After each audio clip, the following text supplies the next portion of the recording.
नमस्कार, बी न्यूज मध्ये आपलं स्वागत। मी पूनम चौगुले। सर्वप्रथम आजच्या ठळक बातम्या।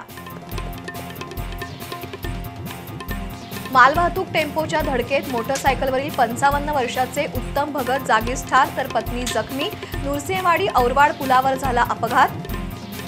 सार्वजनिक भिंतीवर चिकटवलेल्या जाहिरातींमुळे शहर विद्रूप करण्याचा प्रयत्न। शहरातील अनेक ठिकाणी विनापरवाना जाहिराती चिटकवणाऱ्यांवर महापालिकेने कारवाई करण्याची गरज। देवगड निपाणी रस्त्यावरील सोळांकुर डोंगराचं उत्खनन धोकादायक। पावसाळ्यात मोठी दुर्घटना घडण्याची भीती।